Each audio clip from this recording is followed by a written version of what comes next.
Today, we're going to break down the really tough but important case of Mervel Jones. We're going to follow the entire investigation, right from a single frantic 911 call all the way to a conviction to really understand how justice was finally served here.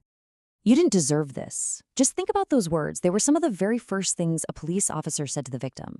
It's such a powerful place to start because it shows this story isn't just about a crime. It's about a fight for justice that begins with recognizing a person's pain. And that fight? Well, it kicked off the ways so many of these cases tragically do, with a desperate call for help. Okay, so let's set the scene. It's January 8th. A mother in Minnesota makes the kind of phone call no parent ever wants to make. She tells the 911 operator that her 24-year-old daughter, Allison, has been brutally beaten. And what just makes this whole thing even more horrific is that it all happened right in front of her 1-year-old child.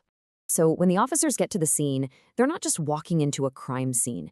They're walking into the middle of this incredibly complex trauma of a victim who is just trying to survive the moment. They found Allison with really serious injuries, but she was also just terrified. She was completely unwilling to talk. And this, right here, is such a common and difficult hurdle in these cases.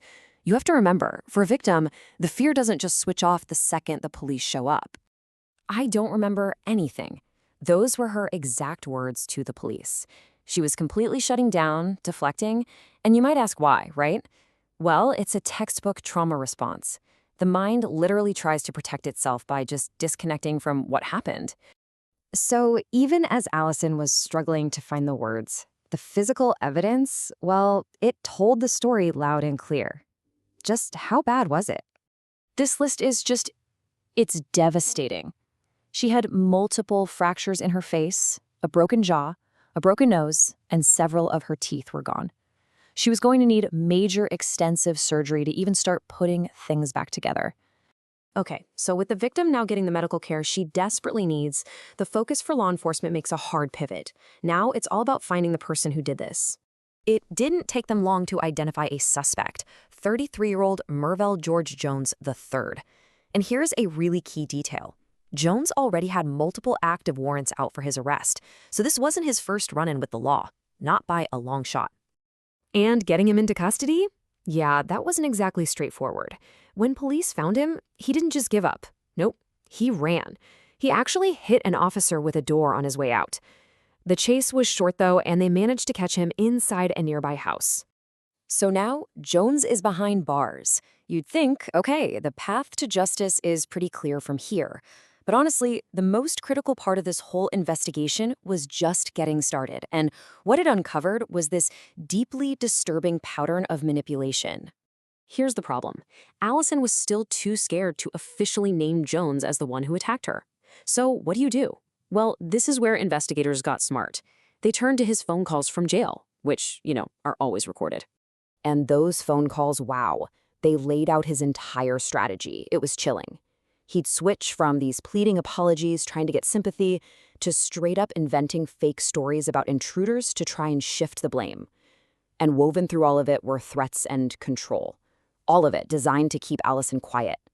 It's a classic, terrifying cycle of coercion. But despite all that manipulation and all that fear he was trying to instill, the evidence investigators pulled together was just too strong.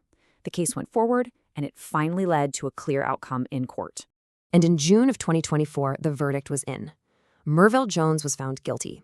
He was convicted of first-degree assault, a major charge for a very, very serious crime.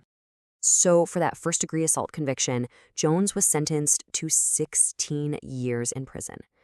And right on top of that, he was hit with a pretty significant fine of $9,000. But that wasn't the end of it. He also got an extra 90 days tacked on for running from the police.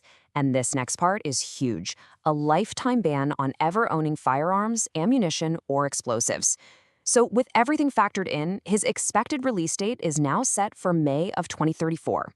So, as we wrap this up, this case really leaves us with a heavy question, doesn't it? We saw the fear, we saw the manipulation, the immense pressure Allison was under. It really makes you wonder, for so many people out there in similar situations, what does it truly take to finally break free from that powerful, vicious cycle of fear and control?